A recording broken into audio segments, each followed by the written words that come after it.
मैं doctor Santvana Sharan from mother and child health care centre Ramgarh Cantt. नवंबर महीना है prematurity, pre term labour, pre term delivery के बारे में अवेयरनेस के लिए। तो हम बात करेंगे प्री टर्म लेबर और प्री टर्म डिलीवरी के बारे में। हम ये जानना चाहेंगे कि कुछ कारण जो मैंने अपने पिछले वीडियो में बताए कि क्या कारण होते हैं, जिसमें मुख्य कारण एक इन्फेक्शन होता है, बहुत ज़रूरी है और इसे प्रिवेंट किया जा सकता है। हम इसको डायग्नोज भी कर सकते हैं अल्ट्रासाउंड द्वारा बहुत आसानी से कि ये डिलीवरी प्री टर्म होगी या नहीं होगी। इसके लिए क्या क्या जांच है जो अवेलेबल है, जिससे हम ये पता कर सकते हैं कि ये डिलीवरी प्री टर्म होने लायक है कि नहीं। जिसमें एक सबसे कॉमन है अल्ट्रासाउंड। अल्ट्रासाउंड हम जनरली प्रेगनेंसी में कई बार करते हैं और इसमें हम ये पता करने की कोशिश करते हैं कि ये डिलीवरी टर्म तक जाएगी, यानी प्रेगनेंसी पूरा 9 महीना पूरा कर पाएगा कि नहीं। तो इसमें एक बहुत इंपॉर्टेंट साइन ये होता है कि जो नॉर्मल यूट्रस है, जो पूरे टर्म तक जाने वाला है, उसमें बाकी समय में जब तक पेशेंट लेबर में ना चली जाए तब तक उनका सर्विक्स टाइट बंद होता है और वो एक टी शेप का सर्विक्स होता है, जिसमें ऊपर में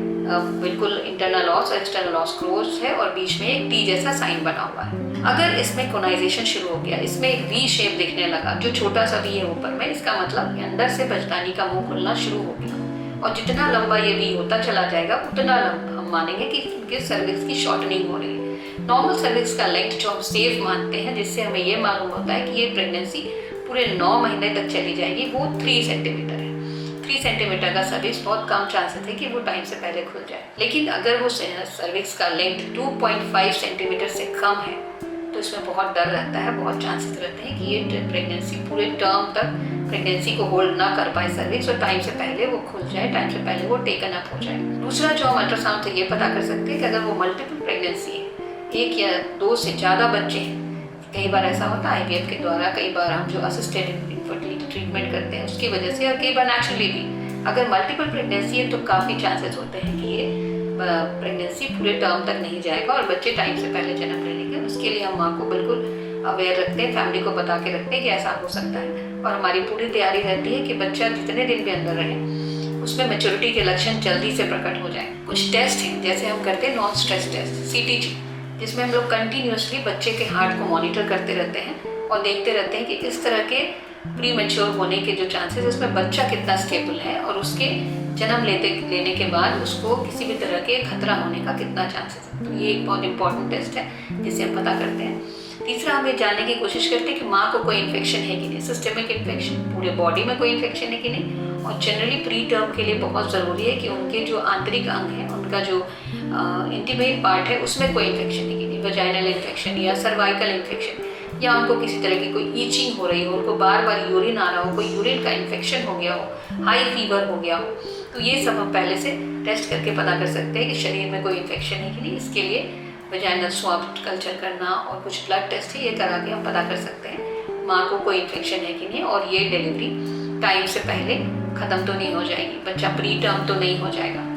इसके अलावा और भी कुछ टेस्ट है जो हम लोग बच्चे के लिए करते हैं ड्यूरिंग अल्ट्रासाउंड भी, और कुछ और टेस्ट भी होते हैं बच्चे के, जिसको करके केमिकल बायोकेमिकल टेस्ट है, जिससे हम ये पता लगा लेते हैं कि ये बच्चा टाइम से पहले जन्म ले रहा है कि नहीं। अगर माँ के वजाइना से कोई डिस्चार्ज हो रहा है तो उसको हम बहुत अच्छे से असेस कर सकते हैं। उसके लिए टेस्ट होते हैं जानने के लिए कि ये नॉर्मल वजाइनल डिस्चार्ज है या ये माँ का जो बचदानी का पानी है, लाइकर अमनियाई, वो ड्रेन हो रहा है। इन सब टेस्ट के बाद के रिपोर्ट से हमें पता चल जाता है कि बच्चा प्री टर्म जन्म लेगा कि नहीं। अगर बच्चे का प्री टर्म जन्म लेना तय है तो हमें क्या करना चाहिए? अगर ये लगे कि ये जो पेन स्टार्ट हुआ है माँ को, ये एक लेबर पेन के जैसे बढ़ रहा है, ये प्री टर्म लेबर पेन हो सकता है या इसके बाद प्री टर्म डिलीवरी हो सकती है, तो हम क्या करें? जो माताएं रेगुलर एंटीनेटल चेकअप में हैं उनको तो अपने डॉक्टर से तुरंत संपर्क करना है अगर इस तरह का कोई पेन आ रहा है। पेन को हम कैसे पहचानें कि ये पेन प्री टर्म लेबर हो सकता है? पेन जनरली इस तरह के पेन लेबर पेन को सिमुलेट करते हैं, बिल्कुल उसी तरह के होते हैं। कमर के पास से स्टार्ट होना, सामने पेट में आना, पेट कड़ा होगा और बिल्कुल ऐसा लगेगा जैसे कोई चीज़ नीचे आ रहा है, तो माँ को भी ऐसा लगेगा जैसे मैं पुश करके या जोर लगा के उसको निकाल।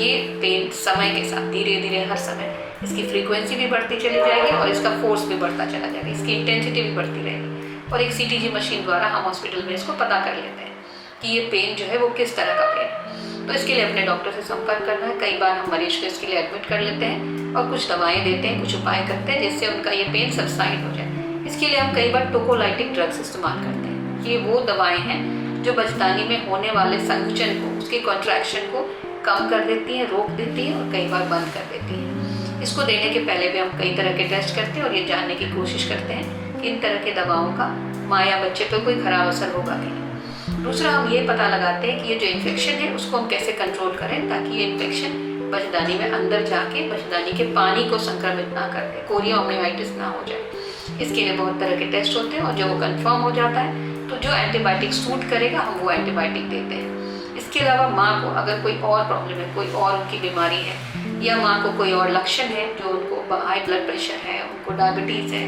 उनके थायराइड का प्रॉब्लम है या प्रेगनेंसी से रिलेटेड कोई और कॉम्प्लिकेशन है, तो हम उसे भी इमीडिएटली और धीरे धीरे मैनेज कर लेते हैं ताकि ये लेबर पेन यहीं पर रुक जाए, आगे ना बढ़े। और अगर बिल्कुल ये तय हो जाता है कि ये पेन नहीं रोका जा सकता है तो हम प्री टर्म डिलीवरी की तैयारी करते हैं, जिसमें हम बच्चे के 2 चीज़ों पर बहुत ध्यान देते हैं। एक तो बच्चे का लंग मैच्योर होना चाहिए, क्योंकि बच्चा जब जन्म लेगा तो सबसे पहले उसे सांस लेना है। उसके लिए हम कुछ कॉर्टिकोस्टेरॉइड्स हैं जो यूज़ करते हैं, जिसके अलग अलग डोजेस होते हैं। बीटामिथासोन या डेक्सोना कॉमनली यूज़ किया जाता है अलग अलग डोजेस में, जो डॉक्टर जैसा उचित समझती है वो यूज़ करती है। और इसके अगर हमें समय मिल जाता है डिलीवरी के पहले तो हम बच्चे के लंग मैच्योरिटी के लिए काम करते हैं।